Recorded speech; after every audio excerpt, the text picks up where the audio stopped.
beautiful voices. That's Bel Canto. It's a chorus that's been a talented Milwaukee staple for 85 years. And if you don't know who they are, you're taking a listen from an upcoming rehearsal for their performance that's happening on Wednesday. Music director Richard Hinson joined us live to share their latest collaboration with Canada's Orchid Ensemble. That's right, Julia. Tell me about, the great singers you have, first of all.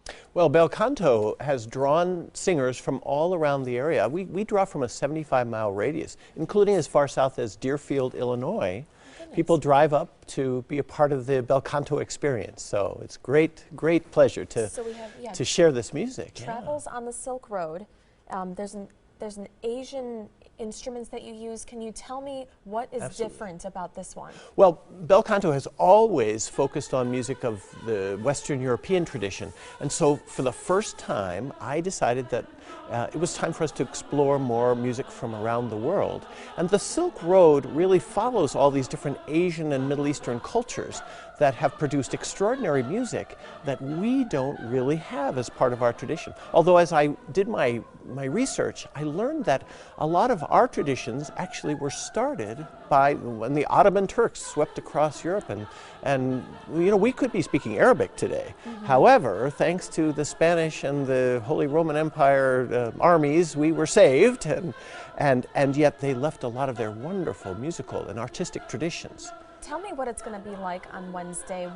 Will the music sound a lot different, with the voices, and it'll be a lot different for both of you guys? It will. I think people will recognize the authentic melodies and the rhythms. We'll be using all sorts of percussion instruments that create the flavor of this music, but it's through the lens of Bel Canto.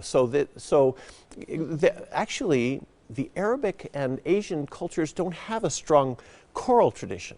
So we have reimagined through these arrangements the folk songs and some of the melodic styles of Arabic and Asian cultures and brought them alive into the choral idiom. And the instruments, what are the instruments? Do you know? Well, they're fascinating. Okay. So there's the erhu is a two-stringed Chinese violin that's played kind of like a cello. Huh. And anybody who has heard any kind of cultural TV will recognize this sound. It's a very nasal, stringy quality that's kind of between a violin and a fiddle in quality. And then there's the zhong, which is a big zither-like instrument. It's lots of strings, and it's plucked with brass picks that the performer plays on. I love that. So is it going to be a different experience, performing at, is it the Milwaukee Theater you're going to be Yes. at? So it's going to have a different kind of atmosphere. Julia, I love that space because it's very high.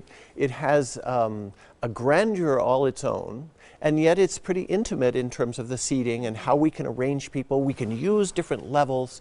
So it's a great space to do a program like this.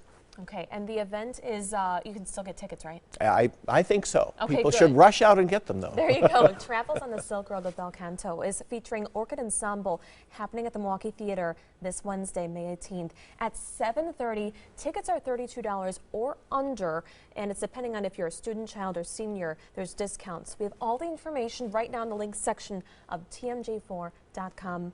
Rick Hinson, thank you so much for waking up with us. Thank you, Julia. I appreciate it.